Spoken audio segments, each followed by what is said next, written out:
President Trump that now is the time to get rid of the Senate filibuster? He's saying it's gone on too long. What is the nuclear option? So I talked to the president multiple times over the weekend, I mentioned, and of course the filibuster came up. This is a Senate matter. It has nothing to do with the House. Something is breaking inside Trump's empire, and it's happening in public.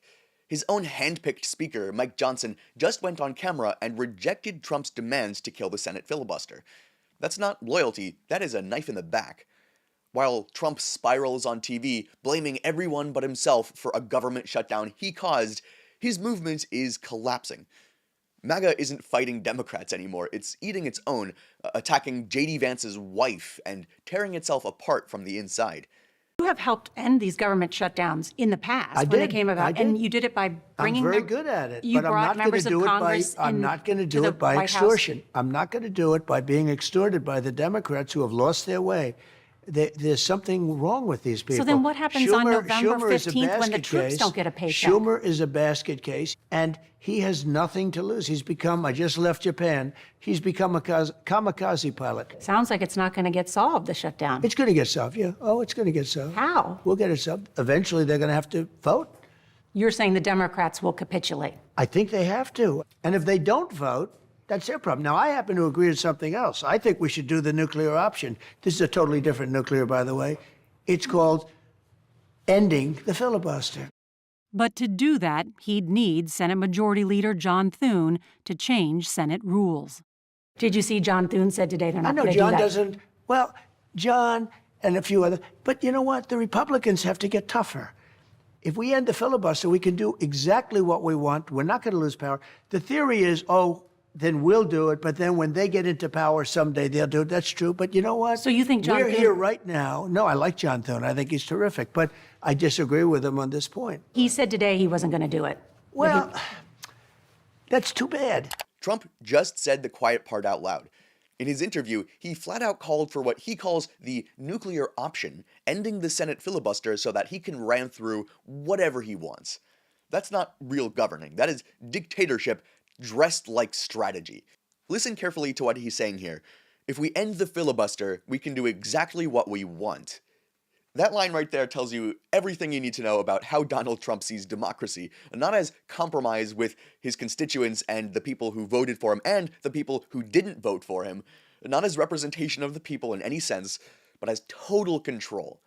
He doesn't want checks and balances. He wants obedience. The filibuster, for all its flaws, and there are many, is one of the few remaining safeguards in Congress that forces debate and slows down bad laws from just being installed one after another without any kind of pushback. But Trump doesn't care.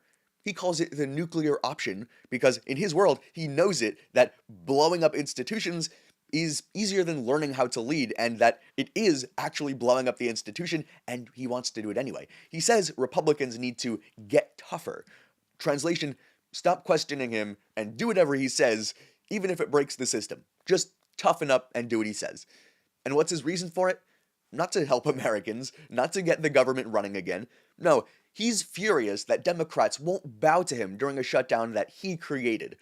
He's using people's paychecks and food aid as bargaining chips. Then, in the same breath, he attacks Senate leaders in his own party, calling them weak for refusing to destroy a rule that's been there for over a century. Think about that. Even his own Republican colleagues, like John Thune, said, no, we're not going to do that. And Trump's response? Predictably, rage. Every time someone in his party shows an ounce of integrity, he turns on them. That is not strength, that is insecurity and panic. Trump knows he's losing control if especially people in the top are talking out, so he's demanding more and more absolute power to bypass everyone, absolute loyalty from everyone, and the ability to control everything, Congress, the courts, even his own allies. When he says terminate the filibuster, what he really means is terminate democracy and just override another rule that at least somewhat maintains any semblance of democracy. So when you hear him talk about the nuclear option and the N-word meaning the nuclear option, because that's what he thinks about it, remember this, he's not fighting for America, he's fighting for himself.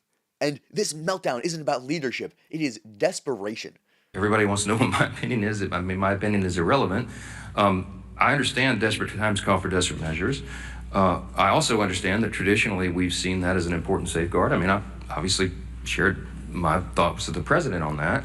As much as I have wanted to blow up the filibuster sometime as a House member when we were not getting what we wanted done in our agenda, I hear my Senate Republican colleagues, some of the most conservative people in Congress, who say it's an important safeguard. It prevents us. It holds us back from the Democrats' worst impulses. What would the Democrats do if they had no filibuster impediment, no speed bump at all? They've already told us. They would pack the Supreme Court. You'd go from 9 to 13 or 15 or 17 or however many liberals they could pack on the court. You would have D.C. and Puerto Rico be made into states, which would give 4 additional Democrat senators there in the count and make us a permanent minority. I guess that would be their calculation. You would see massive restriction of the Second Amendment rights. You'd see them federalize elections so they could take over and manipulate things in the red states. I mean, there's a lot of abuses that could come. And so that's the caveat. That's what they're working through. And I speak frankly and honestly with the president, and he's very passionate about this. We're all very passionate. I think what you see in this debate we're having on our own side is a reflection of the anger that we feel, the real desperation that we feel, because we want the government to be reopened. We want to serve the American people as best we can. And any hindrance to that is something that everybody's looking at very carefully. Trump's meltdown over the filibuster was barely a day old when his own guy, Speaker Mike Johnson, quietly refused to play along. A reporter asked Johnson point blank, "Do you agree with President Trump that now is the time to get rid of the Senate filibuster?"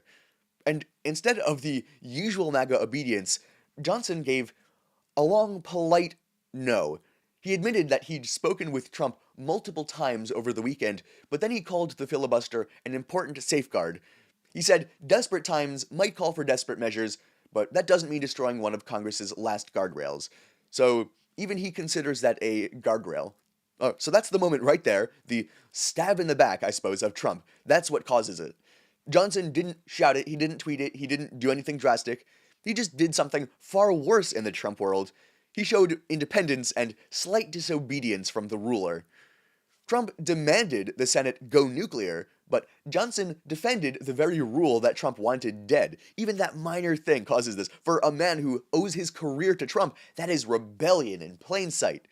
Listen to how careful he was. He praises Trump's passion. Then he basically says, "It's not my issue, it's a Senate matter." Translation, "I'm not touching that grenade." In DC talk, that is a full-on rejection wrapped in manners, wrapped in this politeness that they do when they try to do their political talk. He's signaling to Senate Republicans and to the rest of Washington that he's not willing to burn down the entire system just because Trump had a tantrum on TV. There's some limits that he has. Maybe eventually he'll give those in too, but now he's pushing back a little bit, and Trump does not like that. And that's what's so revealing. Trump's entire power structure depends on fear, on everyone around him echoing his every word, no matter what. But the second someone like Mike Johnson himself, his staunchest ally, steps back and in this case says, "Actually, I disagree with this in this one moment," it completely shatters that illusion. Johnson is still a Republican, still conservative, still completely loyal to Trump in every way. But he's, at least in this one instance, acted like a Speaker of the House instead of Trump's personal spokesman. For Trump, that is the ultimate betrayal. He built a movement where loyalty mattered more than law, and now even his allies are drawing lines. And Trump does not like lines. He doesn't draw, remember? Johnson just told the country, quietly but clearly, that Trump doesn't get to rewrite the rules of the American government. That silence, that hesitation, that is what the end of Trump's grip on his own party can start to sound like. The MAGA drama doesn't end in Congress. It spills straight into the base and into other Republicans who have nothing to do with the rhetoric that these people like to use, and J.D. Vance's family just got caught in the crossfire. Look at this tweet by Spencer. "This is J.D. Vance's biggest political problem in 2028. How on earth is he going to get the MAGA base to accept her? While Trump rages on TV and Mike Johnson tries to sound like an adult in the room, at least with his tone, the MAGA world online is eating itself alive. A handful of extremist far-right influencers, including Nick Fuentes, the neo-Nazi, and people close to his circle have been attacking Vance's wife, and they've been very racist about it. So Vance's wife, Usha, is Indian, and she's Hindu, and obviously Neo-Nazis hate Hindus and they hate Indians, so it is the ugliest sign of what happens when a movement built on loyalty tests runs out of outsiders to hate, and it incorporates the far, far right and neo-Nazis, and it starts turning inward and eating itself. J.D. Vance isn't some moderate Republican. He's one of Trump's loudest defenders, practically auditioning to be his running mate in 2028, and these are the people he's hanging out with and supporting. He tweeted this: "Even conservative commentators like Ben Spencer have started tweeting about the meltdown, calling out how toxic it's become. Breaking, J.D. Vance says his wife, Usha Vance, is not a Christian and has no plans to convert." But what makes it so striking is the hypocrisy. Trump built MAGA on the idea of protecting American families, yet here's his most hardcore followers smearing a U.S. senator's family and J.D. Vance's wife and his family because it doesn't fit their ideal Christian white idea of the United States, excluding everyone but their inner group. It exposes the movement for what it is. Not patriotic unity, not a celebration of diversity and of unification under the American flag representing immigrants and people of all ethnicities and backgrounds. Of course they don't care about that. It is a purity test that no one can ever pass because it gets smaller and smaller and more exclusive. That is how that works. We are now approaching the longest shutdown in American history. Democrats' fault. Under your presidency, we're talking about more than 1 million federal workers who are not getting a paycheck, including our air traffic controllers. You see there's traffic snarls out at the airports now. Sure.